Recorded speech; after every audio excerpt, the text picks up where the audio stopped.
let's talk about demons. What are demons, right? In reality, all is one. All is consciousness, right? The Atman and the Brahman, they're one, The Son and the Father, they're one. So you have God within you, right? You're a mini version of the macrocosm. You're a microcosm of the macrocosm, right?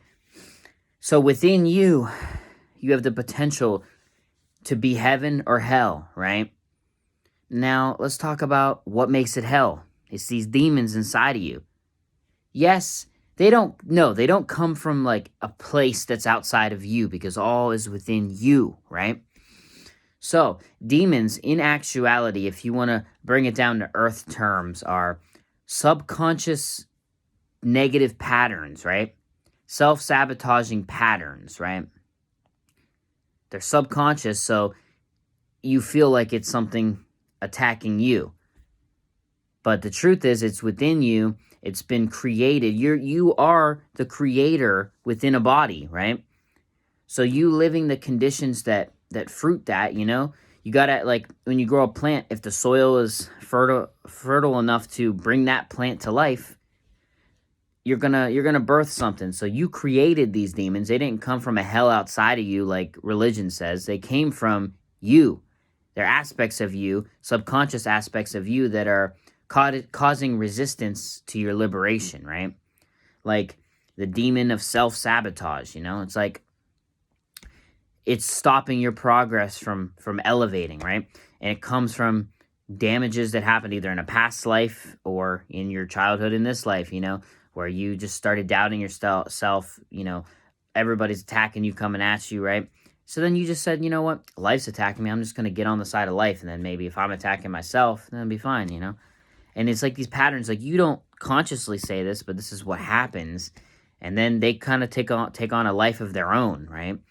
So that's what demons are. So to be afraid of these things is giving them power, right? So you don't want to be afraid of demons, right?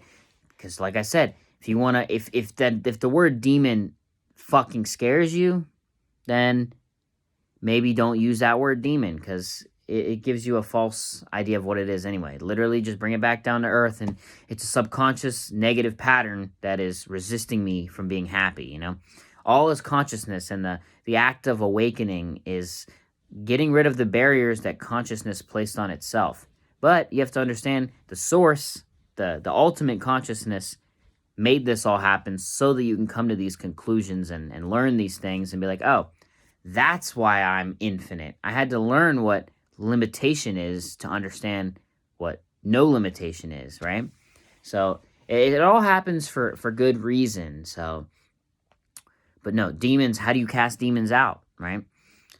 This is where you have to bring the light. That you see good and evil, which is all duality, but in reality, I've said this before, the repentance isn't good and the sin isn't bad. It's one process. There is no good and evil. The sin and the suffering is the source, the universe showing you how you're not in line with your true state, with your true oneness, right?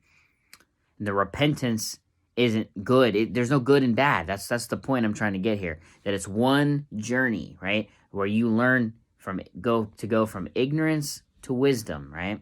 And from resistance to flow, right? So how you cast these demons out is you bring to light what was in the dark, right?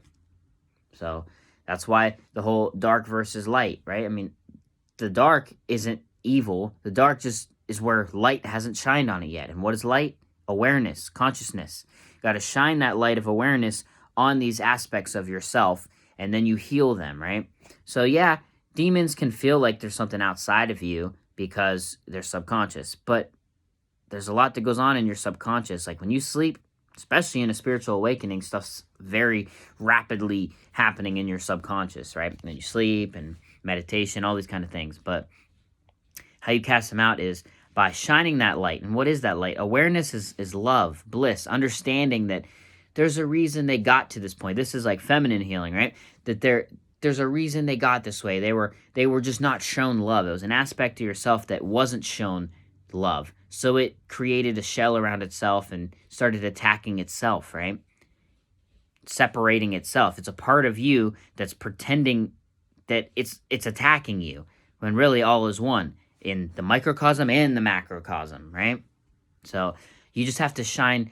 There's masculine healing and then there's feminine healing. So the feminine healing, showing love to these parts of yourself, being like, look, I understand why it happened. I show you love. I release that and I don't hold on to it. I don't resist things, like talk about like religion. They have like lust issues or whatever. They don't, they fight it. Like we have to fight lust. No, even if you really even want to go down the religious route, like a lot of people do that and they end up becoming pedophiles and things like that, like rapists, like priests and stuff. But if you really listen to like what the word said, it said flee from lust. It doesn't mean flee in fear. It just means don't engage in the battle. You're never gonna win a battle, right? You know what I mean? You have to show love to the side though, and that's where religion doesn't get it right. But the truth is within you, and you have to show love to these parts of yourself